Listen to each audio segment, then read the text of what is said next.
Good morning, and thank you for joining me on another episode of the Roundtable Talk Show. I am your host, Sharifa Hardy, and I have a very interesting show for you today.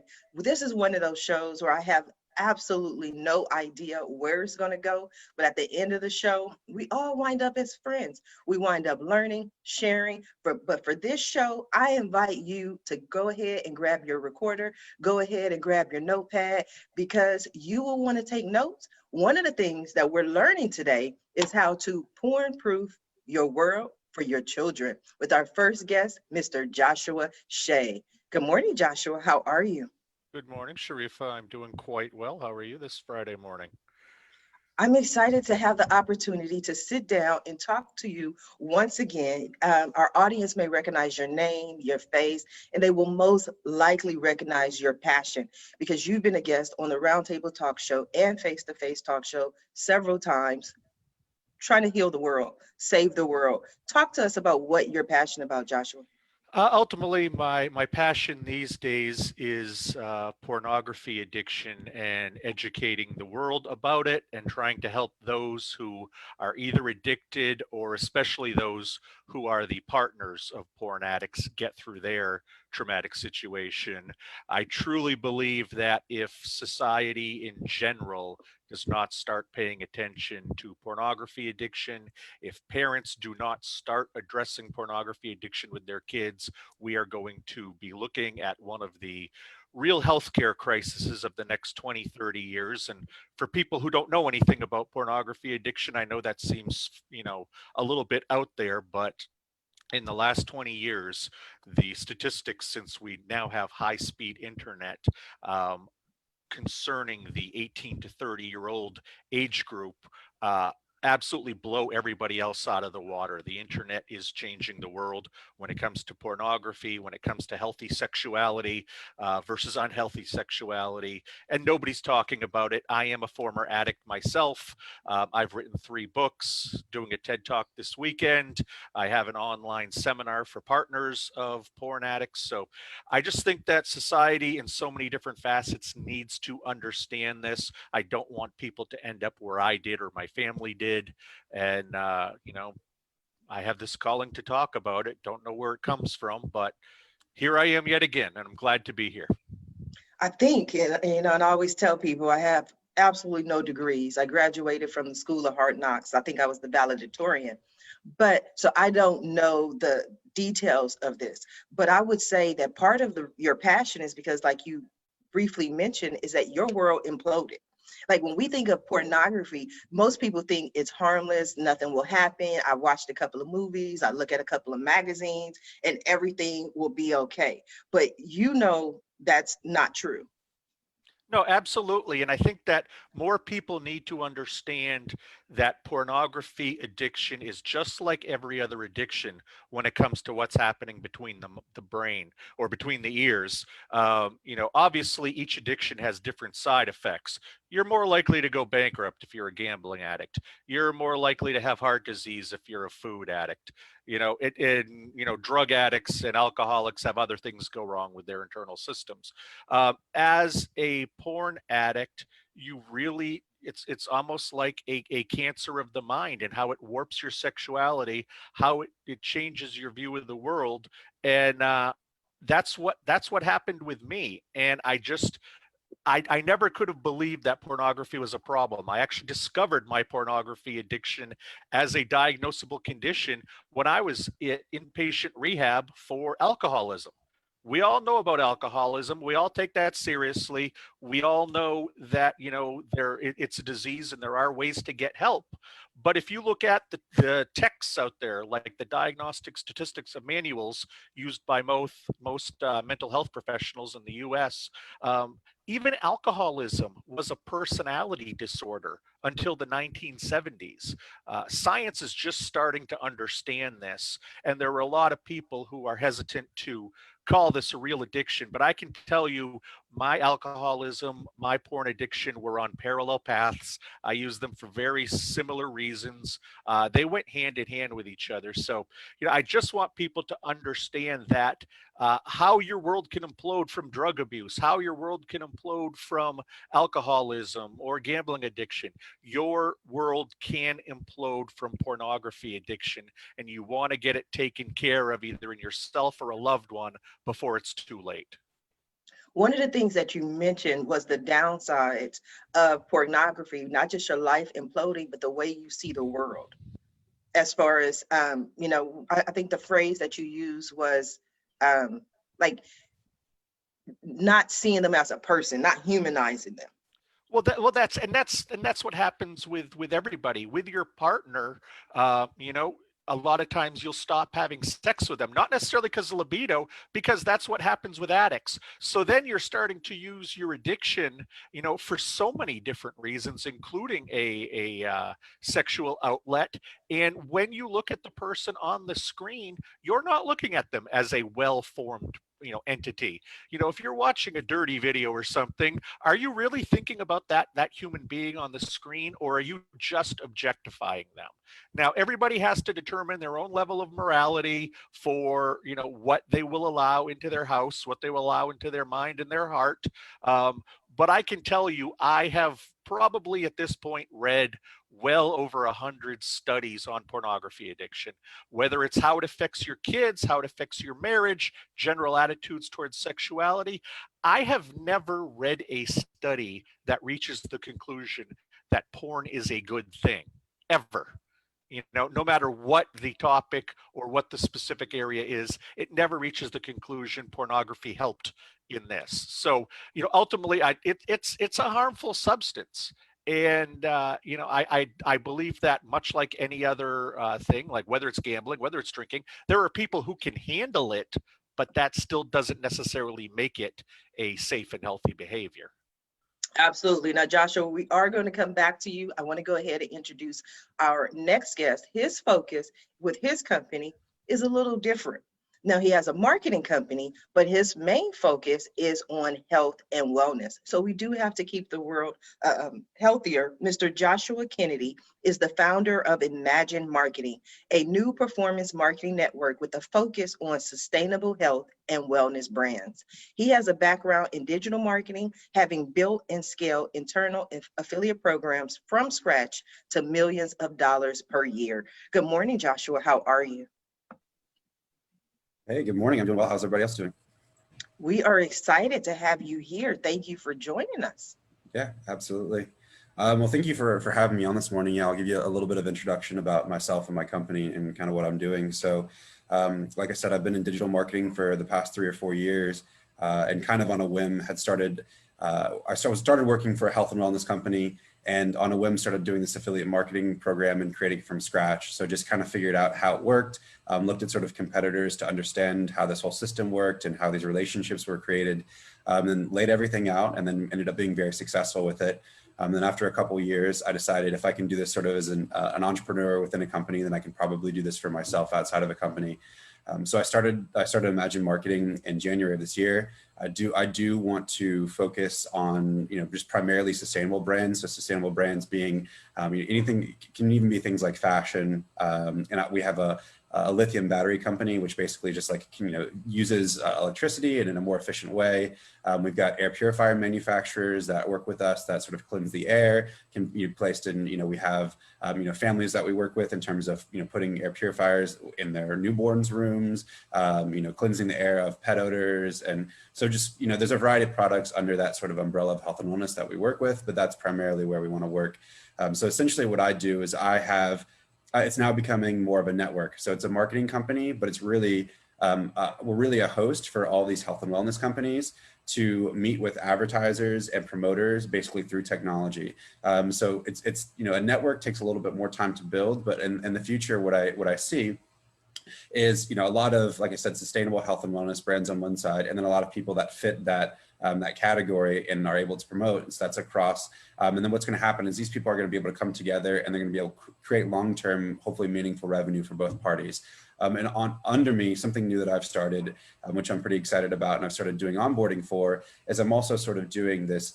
It's a little bit similar to network marketing, but it's not exactly, but it's more of a training platform for people to come under me, just because I'm trying to outsource some of the relationship building side. So, but I'm actually going to give those people about 75% of the revenue that they earn or they bring into the company. So I'm taking a small cut, but trying to empower basically this other community of people in order to do the same things, to make sort of long-term passive income where they help me, but I'm definitely reinvesting in them. So that's kind of where we're at right now. Wonderful. You got your 30-second elevator pitch down pat. Everything was right there. Why health and wellness, Josh? Well, I mean, I can tell you personally that health and wellness is super important. Actually, one thing is that, they tend to, it's a popular category so for digital marketing in terms of there's always new sort of health and wellness brands. So it makes it a good market. I would like to shift into a little bit. We do have if you're familiar, we're working with a company too called Marissa Peer. And so she's like a leading like therapist and hypnotist and stuff. So we do sort of go into the mental health category too. So, I mean, I see it as just, that's sort of my that's sort of my background, but also to just, obviously caring about the general well-being of, people, myself, and then really sort of not just working with for-profit companies, but companies that sort of have some sort of mission statement or some sort of desire to improve, like I said, people's well-being or their customers' lives beyond just selling them or retaining them as a customer. So that's kind of where I come in on that.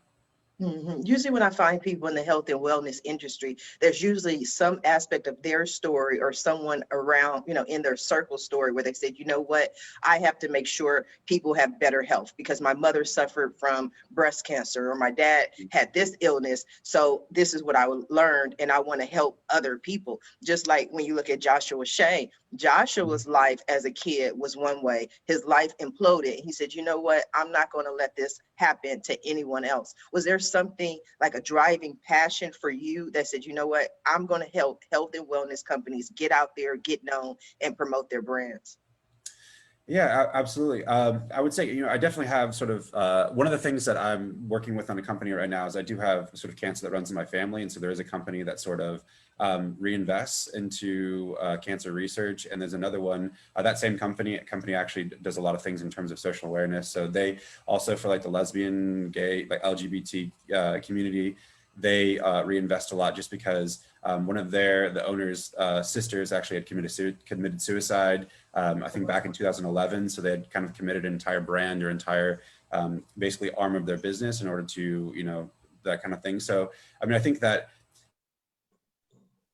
I do have certain, familial issues, but more it's just like you'll get to see, because I'm partnering with so many different brands, you'll get to see sort of unique and individual sort of, protocols or agendas that these people are running to, like I said, for a particular reason, who's maybe might have been more personally impacted than I have been.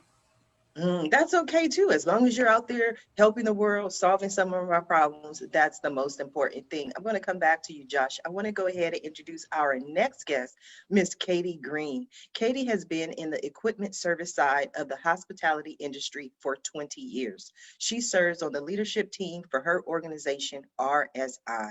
She is currently on the board of directors for CFESA and works closely with the Young Professional Committee of that organization. Good morning, Katie. How are you? Good morning. I'm doing well. Thank you for So, joining. Safesa, thank you for having me. I appreciate it. Let me tell y'all a little bit about Safesa. It is our trade organization. Now, Sharifa, I think I heard you say that your dad owns a HVAC and plumbing company. Well, you were doing your homework. You were watching yesterday's show. Always.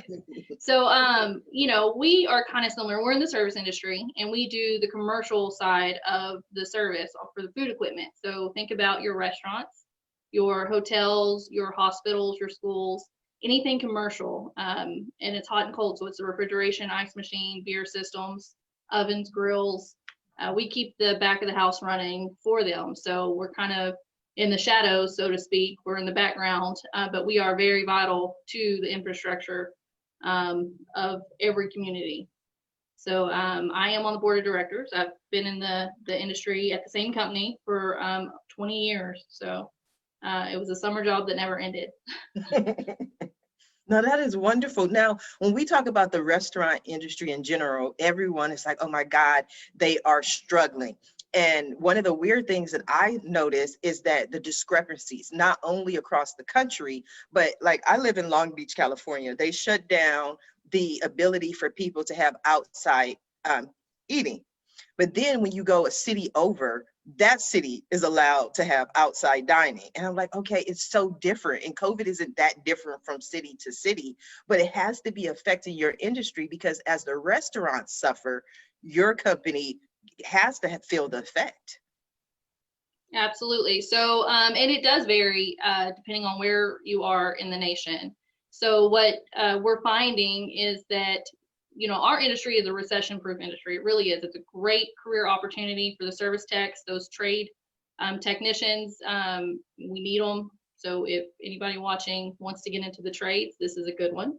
And we have scholarship opportunities as well. But you know, depending on the laws in the city and what's open, what's not open. I know here in Dallas, I think today we're locking it back down, the restaurants to 50%, closing all the bars again because of I guess our numbers are rising. So we have been impacted, and there's probably going to be some service companies that close, but we, you know, we got knocked a little, but we're gonna, I mean, we're vital. There's no way that you cannot have our technicians, our services are vital, so we're not going to go anywhere. We've been knocked a little bit, but we're doing pretty good. Did you pivot any aspect of your business? Absolutely. So for my business where I'm at here in DFW, you know, we've figured out that how to operate basically with less in-house staff. So some of our processes, and you can talk to any service company, and I guarantee that they've completely changed the way they do a lot of their back-end processes. The industry as a whole, it's kind of old school. I can tell you up until probably 10 years ago, we still had a wall that had every service call printed on it, you know, so now we're on tablets. And so we're starting to get into that technology, but it's been pretty slow to change. And COVID's definitely kind of kicked that into high gear. You know, you want to survive, you got to be innovative. You got to think of ways to be able to do it with a lot less and a lot less manual touches. So. Absolutely. Now, Katie, I want to come back to you, but I'm going to go ahead and introduce our next guest. And I think he has some expertise as well on houses and making them effective. Mr. Jason Lockhart. Jason was born in Gardena, California, right down the street from where I am now, about 15 minutes away, where he grew a love for design and architecture.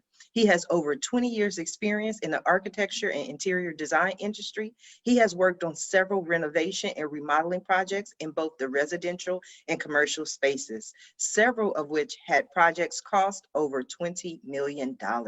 Good morning, Jason. How are you? Good morning. How are you? And happy to be here. I am happy to have you. Just a little on me. My background, as you said, is in architecture, but now I do more of the marketing side because I'm actually the part owner in architecture firm here within the Dallas area, Bedford actually, and we've had it since 2008-ish, right after the housing debacle. That's when we had opened up our architecture firm, ironically enough. And so I've been at this for a while. I've actually taught in the School of Architecture at Southern University and at LSU. Mm-hmm. And while I was there, some of my classmates, they had came to me and we had talked about opening up our own architecture firm. And so that's when we had opened it up in 2008. Mm-hmm. So around 2012, one of the interior designers that we work with, because we do a lot of commercial, school design, and mixed use design. So with a lot of the school design, we hire interior designers to help us out. Mm-hmm. And one of the interior designers reached out to me because I did a lot of the marketing for our architecture firm, and she asked us to do marketing for her. Mm-hmm. And so I had started to do some marketing for her, had some success. And shortly after, a few months later, she had referred us some other interior designers, and then some contractors and some roofers. And then about a year later, we had opened up kitchen and bath marketing solutions. So that's what I have now. And so that was in 2014. And so I've been heading up that division. I still have the architecture firm, but I'm really focused on the digital marketing side. And we focus on marketing for interior designers and remodelers and residential architects. And we've been at this for a while. This year has been interesting with the coronavirus, but I'm the type that I always, if you hand me lemons, I'm gonna figure out how to turn that into lemonade. And so I said, I'm gonna use this time wisely. I had talked to my team, everybody on my team. I said, okay, how are you gonna use this time to enhance where we are on the other side of this? And they asked me the same thing. So what are you gonna do, Jason? And I said, well, one of our clients about a year and a half ago, she had mentioned that you all have a lot of knowledge, but you ought to think about writing a book.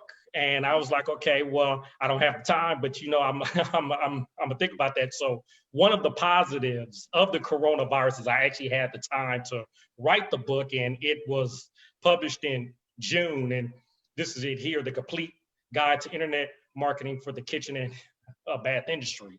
So that's one of the things I've done. And so this whole year, we've really focused on reaching out to interior designers and remodelers, sharing information with them, helping them get out of this rut that we're in right now, where the housing industry and real estate has been booming in a lot of markets. Really within the Dallas area, housing hasn't missed a beat, but there are certain areas around the US that are being hit harder than others. And so we are reaching out to a lot of interior designers and remodelers to share our knowledge to help them out as much as we can.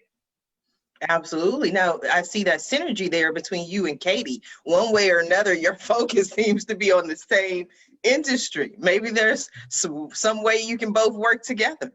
Yeah, exactly. And we like to partner with a lot of companies because that's one of the things that we focus on is synergies on where we can help each other out. And we partner with a lot of companies. One of the main organizations we work with is the National Kitchen and Bath Association.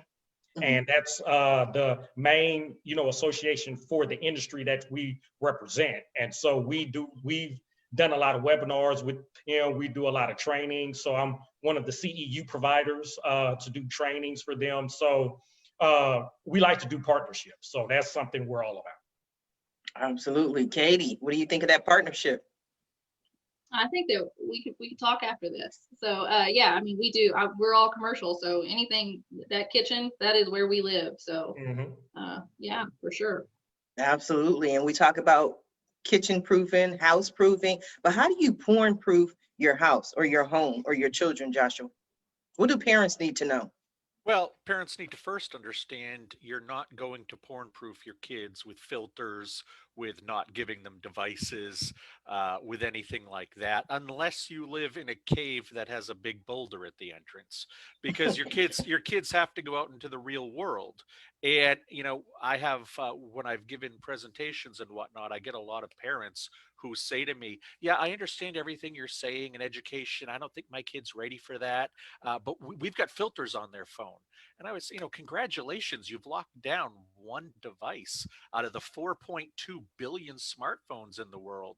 And what happens when they are out in the real world? What happens when they're, your 11-year-old son is in 7th grade and in the locker room for the first time for gym class, and one of his friends brings out his phone and there's something from Pornhub on it? What is your 11-year-old kid going to do? What is he going to say?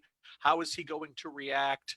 If you don't know this, you haven't porn proofed your kid. So if you want to porn proof your kid, and this goes for the daughters as well, because young girls, it turns out, they've got sexuality and they've got curiosity just like the boys, and they're starting to look at it almost as much as the boys. The key is education. And I think that the number one place where parents are making their missteps these days, it's in, number one, not starting early enough in warnings. Doesn't have to be graphic, just has to be age appropriate. And number two, I think that parents need to understand that it's a big world out there, and it's not a matter of if your kids are going to see porn, it's a matter of when.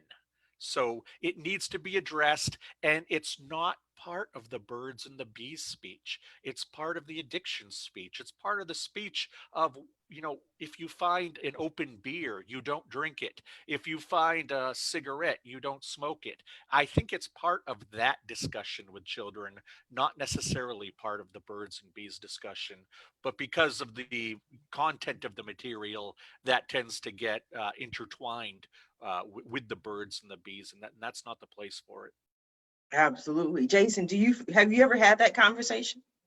I haven't, and I actually asked Josh this earlier. I actually have a 7-year-old and a 5-year-old. So I asked him, so how do I prepare for that? Because that is honestly, that was not anything in my mind. But hearing you, I'm like, okay, I need to start thinking about this. Well, when it comes to kids the age of yours, I usually just say, you don't even need to use the term pornography. If you are watching television, if you have a friend or a cousin that has a tablet and you see pictures of naked grown-ups on it, let me know. I want to know about it. And leave it at that. It's not a bad thing. It's not a shameful thing. Usually kids are curious and they discover things. You don't want to make them feel bad about it because they'll keep looking and not come tell you about it. Right. So something really basic like that, if they run into it. And then I think also just, kind of part of the stranger danger speech, you don't let anybody ever take pictures of you without your clothes on, and you don't take pictures of anybody else without their clothes on. And if somebody asks you to do that, or you think you want to do that with somebody else, come tell me so we can talk about it. And that's that. That's all they need to know about pornography at 5, 6, 7 years old. I think you can tend to be a little more graphic at 9 or 10 because they're probably using devices on their own a lot more, and they should know that it's a little bit more harmful. And then when you're talking 11, 12, 13, these are the ages where kids start seeking it out. These are the ages where kids actually start watching it. And I think you do need to be a little bit more direct there. I do think you need to let them know about some of the potential problems. I think the way that we deal with 13, 14-year-old boys is that we tell them about the phenomenon of porn-induced erectile dysfunction, which is hitting a ton of guys who are in their late teens and early 20s. Essentially, this is erectile dysfunction, but if you have pornography playing in the room, you can perform. It's kind of this odd little twist that the brain is conditioned because you conditioned it for the dopamine, for the oxytocin, for the serotonin, all of the pleasure chemicals. You can perform with pornography playing in the room. I've dealt with a couple in my coaching side of things who have had to deal with this, and it's rough because they 20-year-old woman, 22-year-old guy, they cannot function as a normal couple sexually because he blew his pleasure receptors out when he was 16 or 17. And I think that Wow. if we can tell our 13 and 14-year-old boys about this, it might make them think twice before they, engage in too much pornography. Telling them that, their equipment can largely be broken by too much pornography, which we know it's not just a scare tactic. We know that actually happens now. I think that's something that every 13, 14-year-old boy needs to know about, because I think some of them will start making better decisions. 13, 14-year-old heteronormative boys want a girlfriend. But if Yes. they can't get one right now, they'll take the next best thing. But they don't realize that next best thing is eroding parts of their brain away. So we need to be there as parents to tell them about this, to make it age appropriate, and to make it, relevant to their life in that moment.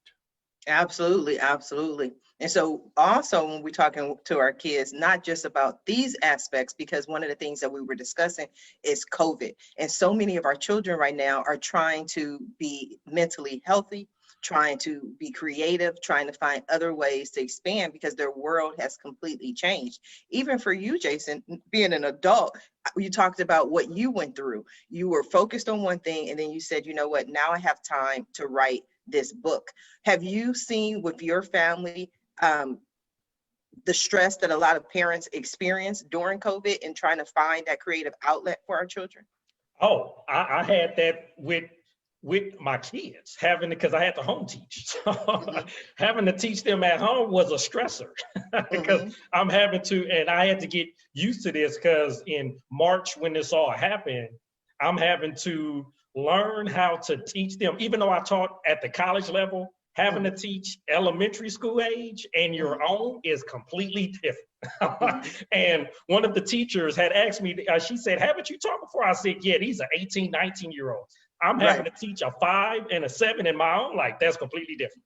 And they don't want to listen to me because I'm daddy.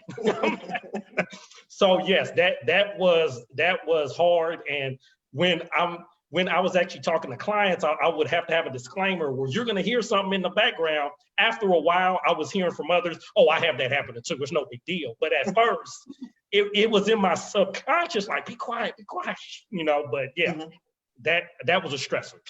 Oh, wow. How about you, Katie? Absolutely. So we were actually, my kids went back to school in August. They did in-person school, my 5-year-old and my 12-year-old. But we were quarantined last month for a couple of weeks because my 3-year-old got COVID. Oh, wow. And Sorry to hear that.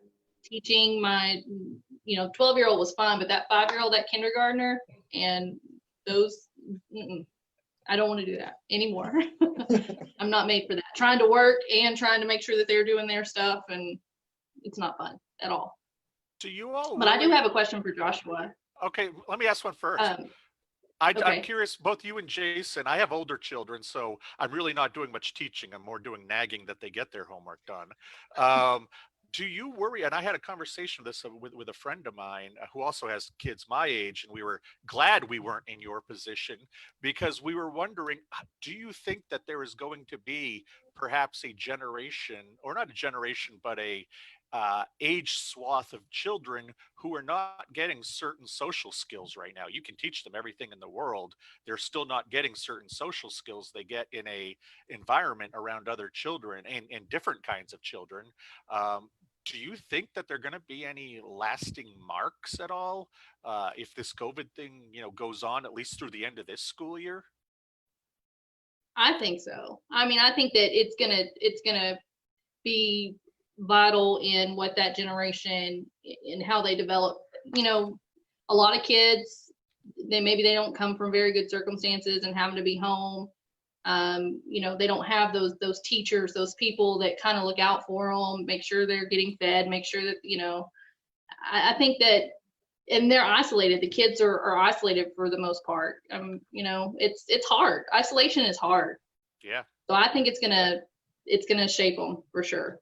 Yeah, and just adding on to that, I'm a hugger just from my mom. I'm a lovable person. And my kids are the same way. So when they see people, they want to hug them. And so now I have to be mindful of that, like hold up, and I have to explain why, and they're not understanding, like, I used to hug them before, but why not now? And so so that's, an issue. I think that's an excellent question, Joshua. It reminds me of a conversation I had years ago before all of this. So I'm curious to see how this pans out. I had a friend of mine, we were having this discussion because in California, the whole K-12 program, the homeschooling was huge. And I had never been a fan of it because of the social aspects. And so my friend, her son was homeschooling. She's like, it's wonderful. He has no problem. He learns and everything. And I'm like, I don't know. I just think the social aspect.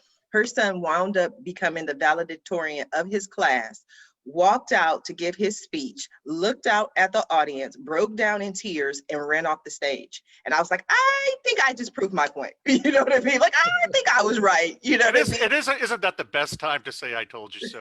Yes. So I don't know what's going to happen now because it's like you have all these kids. Yes, they're learning. And I'm like you, Joshua, my kids are 23 and 26. Because if I had to teach them, my poor babies, I don't know what would happen. But Katie, you did have a question for Joshua. I did. So, for like my 12-year-old, what would be a good resource? Like if I wanted to look into more before I have that discussion with my 12-year-old about pornography, what resources, where would I go to find information, maybe some things that I can talk to her about? Well, thankfully, the internet is starting to be absolutely full of that kind of stuff.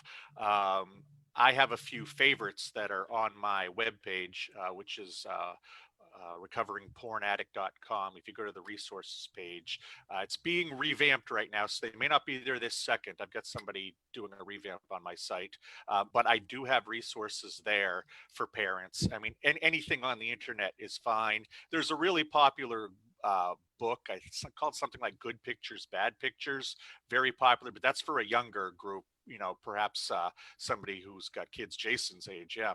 But I think that, you can at 12 years old start to talk about this with them. Their friends are. And yeah, Yeah. and just from your point of Yeah. view, share, without shaming, without judgment, share what your values are. They're going to make their own values anyway as they get older. Yeah. But I would treat this, 5-year-old kids want to know what to do to cross the street safely. 13-year-old kids want to know what to do to get through high school without being a social pariah. Kids are always wanting to learn. I mean, even as adults, we're always wanting to learn. And I think that if you just share some of your wisdom of, we either think this is not a healthy thing or this is a healthy thing. Sexuality is a wonderful thing. It's why we're all here, but it can be unhealthy too. That's, the proliferation of something like OnlyFans right now. There's more than, by the end of this year, over 1 million people, 85% of them women, will have joined OnlyFans between the 18 and 25-year-old age group. Now, most people over 35 have no idea what OnlyFans is. That's how quickly technology changes now, in that there is a giant do-it-yourself pornography culture out there. And I worry that these 12, 13, 14-year-old girls especially are going to start not necessarily doing this, but they're going to start seeing their cousins, seeing their friends' older sisters making a lot of money doing this. And we're already dealing with kids who have less stigma towards pornography because it's out there, have less stigma towards nudity because our generation has less stigma towards nudity than our parents did. And that just keeps getting passed down, especially with what's in our media today. So we need to come at it from their point of view, not from a bit of, our views towards sexuality, towards pornography, towards life are antiquated for our kids. And we need to think about the world that they are in today, which I believe, like I said, I believe pornography production is going to be as big of a problem as pornography addiction for the younger people, younger adults, very soon or sooner than later. So it's porn proofing your kid is tough, but start with what you believe. Start with what's at your center, and then start talking about the world that she lives in, the world where her friends have their devices and their friends are, and I hate to say this, starting to have sex, starting to fool around, starting to look at porn regularly. If not already, because everything is already changing. I hear you, Joshua. I want to bring Josh. This is all happening.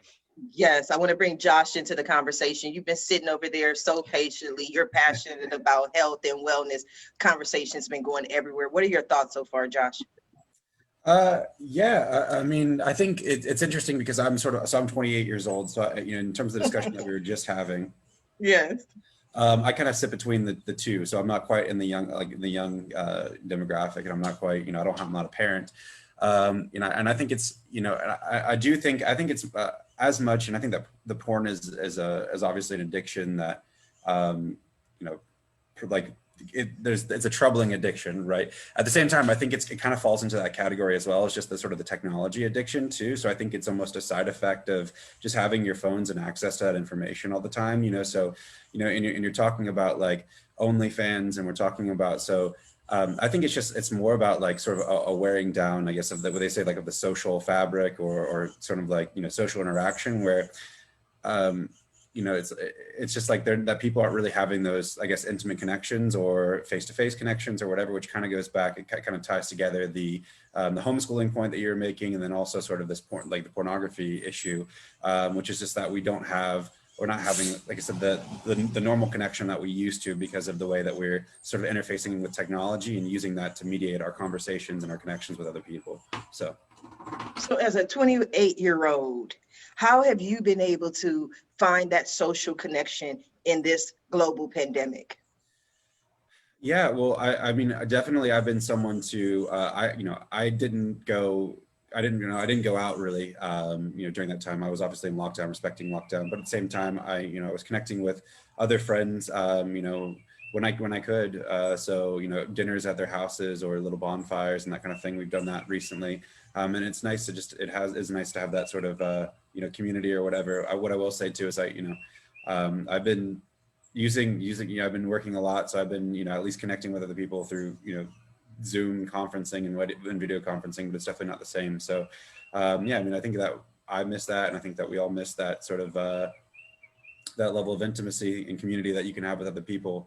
And I think that it's kind of one of the things that I'm trying to build with my company as well, is that it's not really a vertical hierarchy of sorts. It's more of like everyone sort of pulling in the same direction, training here, brands here, and that kind of thing. So yeah, I mean, I definitely am all for as much community as we can possibly build together. When you say pulling people together with your team, was that a direct result of COVID, or is that something you've always tried to do within your company? Yeah, no, I think it's more just the way that the structure of the company is set up. So what I will say is, thankfully, the coronavirus is sending most commerce online, right? So people are having to buy things digitally, or because we can't go to stores as some stores were shut down or whatever. So thankfully my business hasn't suffered, and maybe even sort of tailor made for this time when people have to make purchases online. But the community aspect of it is just, that's kind of, like I said, it's a network model. So it's rather than just an agency, which is more, I feel, of like you have your team on this side and you're directly working with individual clients. Here it's sort of this cross-pollination almost of sorts, where everyone sort of like has access to everyone else and can all work together and all that kind of stuff. And the last thing I'll say is that kind of the structure of affiliate marketing and performance marketing is it's the win-win structure. So it's like all parties involved are basically creating a revenue share. They're splitting the cost or the earnings from each of the sales, because they're all sort of pulling their own weight in the transaction. And so when you have that set up, then there's no one losing or whatever. We're all sort of going for the same goal. Mm-hmm, absolutely. Now, Jason, I want to talk to you because one of the questions I wanted to ask earlier, we're talking about technology and some of the changes. I know there have been a lot of changes in the architecture industry. And one of those things, we had a guest yesterday, not in architecture, but just someone who builds homes. And he was talking about the technology that can now be used. So I know with architecture, you're now using more technology to create the building per se than prior, correct? Yes, yes. And they're just the technology within the last decade has changed. Because when I taught at LSU, I was the one, because when I was hired, I was the youngest hired. So all of the older professors said, he's the young buck, so let him take all of the computer classes. So I was having to, in the time when I had began teaching the computer classes to when I left, the change was dramatic in terms of the software, how it was used, the application of it. So technology is ever changing. Yeah. Absolutely. I was watching, I don't know if anyone saw it, Kevin Hart's new movie on Netflix, and he was talking about how, I think it was Jerry Seinfeld, I don't know who it was, but he had a feature in his house that he had this electric stove in his house. And so now Kevin Hart wants this stove, and he's talking about how they didn't offer it to him, and he didn't know that this was a feature in the house at that time. But it was talking about how you can look at different features in a house and have them designed without actually having to design the house. So if you want a fire stove, or if you want a baseball court, whatever it is, they can design it virtually before actually creating it physically. Yeah, whatever you could dream up, it can be designed and drawn. So, I mean, technology nowadays has made, honestly, just to head back to my teaching days, has made it a little harder to teach, because it's harder to teach design if you start design on a computer. Right. Usually you want to design with your hands and with your mind, and it's hard because the computer, if you don't know how to use the program, it'll hinder how how creative you are. And so the computer can hinder you in that sense. And so I saw that firsthand when I taught. If you didn't know how to use the program, you only did so much because you only did what you knew how to do, but you were not as, creative. So it can be a hindrance as well. So basically, when you look at the student and they just create a 1-bedroom house and that's all they create. And then because that's all they knew how to do on the computer. Right. But you like, wait a minute, we could build castles and this could be a 16-bedroom with a bowling alley and a heliport, all of this. So it's them being able to imagine it. Katie, do you use a feature like that in technology and what you do? It is used in our industry. For the service side, probably not so much, but on the design side, from like the consultants and, even the manufacturers making the equipment. And then, when we come in, what they designed on the computer may not actually work the way it needs to work in real life. So, you got to maybe have a service tech come in here and, well, this piece of equipment can't go next to this piece of equipment, even though this is the way they designed it, because, it's going to produce too much heat and it's going to, there's a lot of variables. So we don't do it on the service side, but yes, in our industry, on the other side of the food chain, they do. 20 years, Katie. What has kept you in this service industry for 20 years? Well, this is one of the industries that if you know somebody in it, that's kind of how you get involved, or used to be. My dad was a service technician. When I was little, I would go to the job sites with them back before we had all these big regulations. I'd climb on the ladder, go to the roof, hand him his tools. Can't do that nowadays. But so, when I was 16, it was the after school job. I started out, it was just going to be summer job. And I like the challenge. Every day is different in this industry. If you like problem solving, it's a good industry to be in. So I kind of just never left and worked my way up the ladder at the company that I'm with. And now I'm involved on, the national level with the board of directors. But it's a great industry to be in. The trades people, they're some of the best in the world. They're real salt of the earth people. So I like that. I like interacting with people all over the world that are involved in our industry, from making the equipment to all the way down to repairing the equipment and installing it like we do. Absolutely. Now, twofold question for you, Katie. Number one, like you, I learned a lot from my father.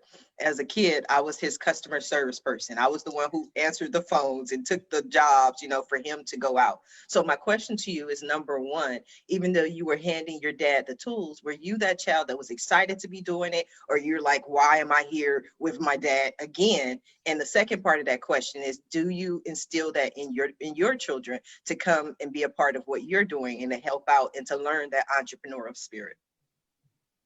So I did. I liked going to the job sites with my dad because one, we got a lot of free food from the restaurants back then.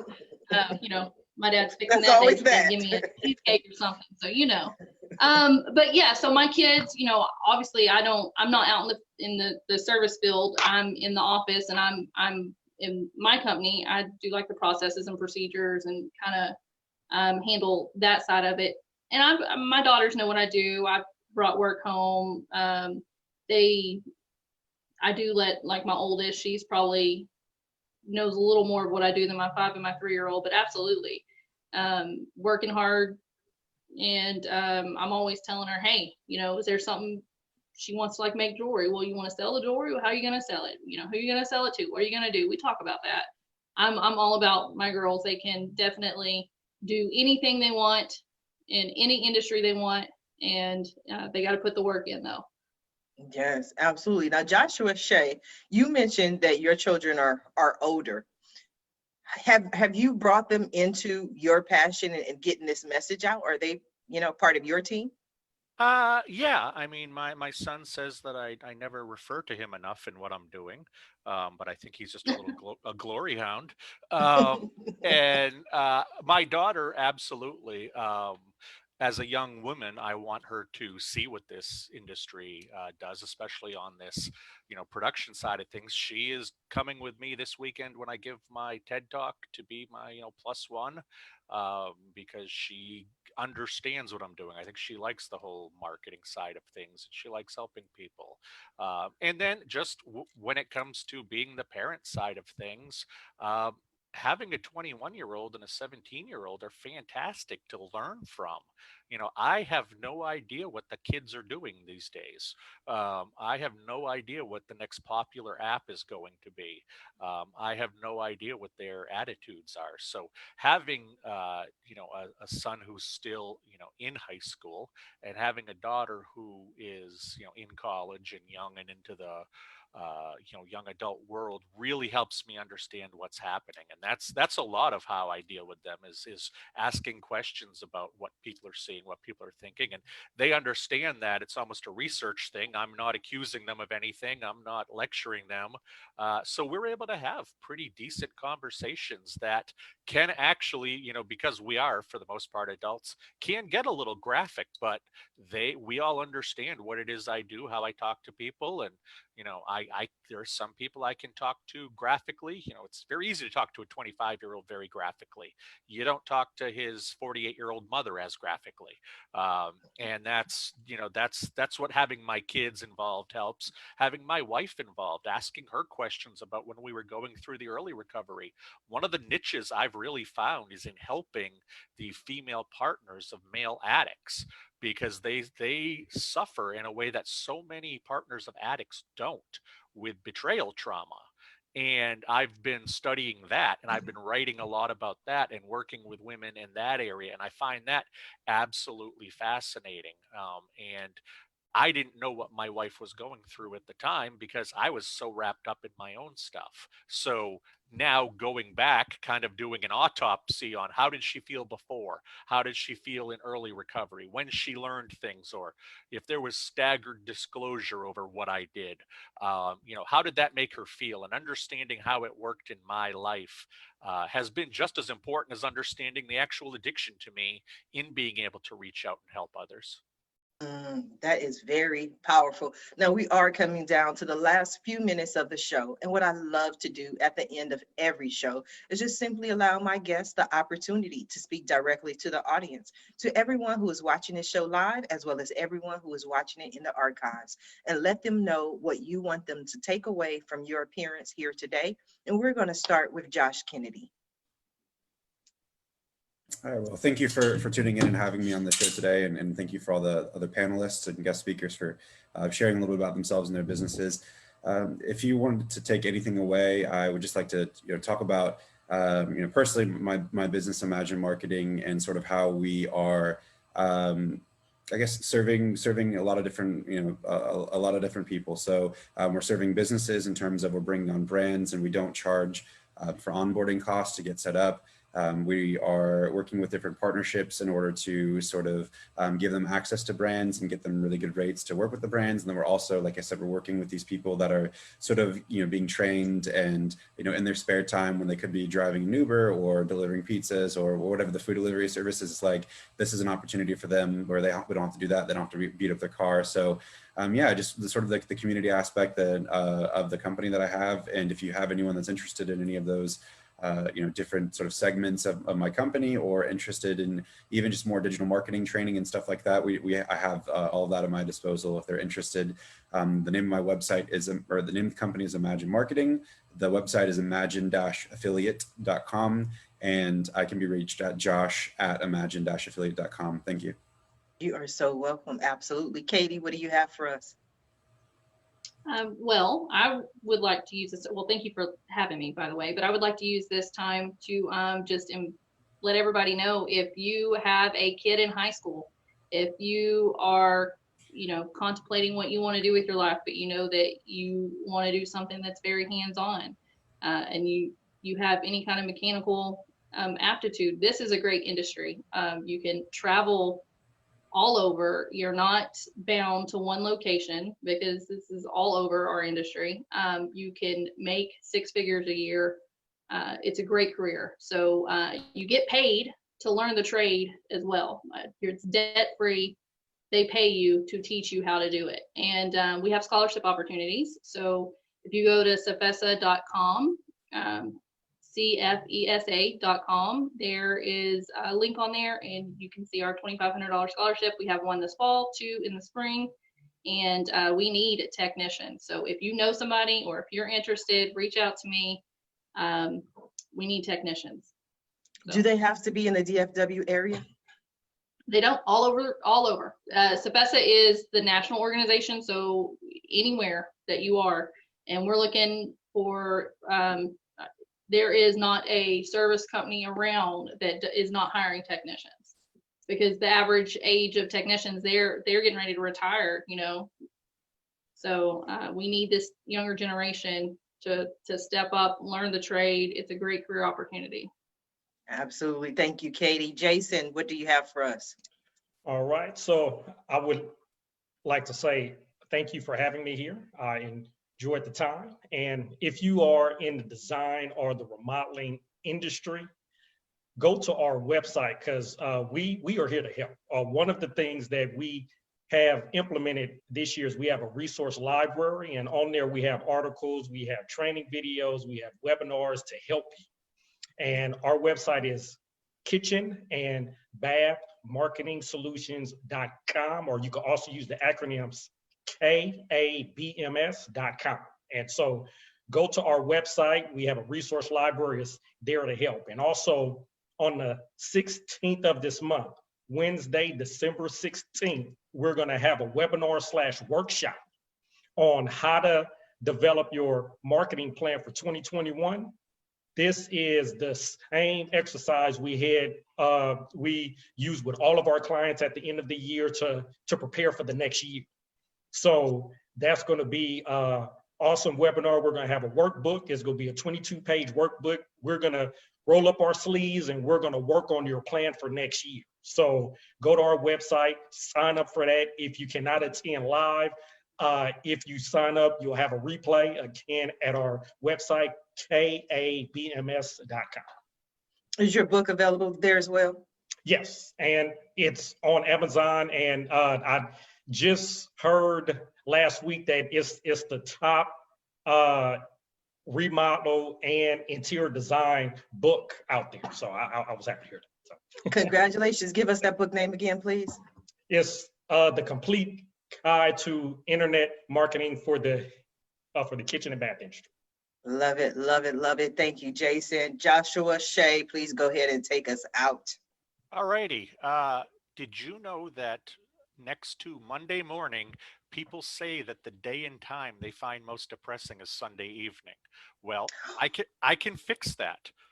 This Sunday night, depending on where you are in the country, maybe it's late afternoon, I will be giving my first ever TED Talk, which means I am either going to fail spectacularly in front of thousands of people watching, or I'm going to do very well. Either way, it should be fun to find out what happens. So if you want to watch my TED Talk about porn addiction, there are another 6 TED Talks on different topics. If you want to learn more about it, you can stream it absolutely free. That's one of the few decent things about COVID, is anybody can come to a TED Talk now online. Visit tedxhartford.com.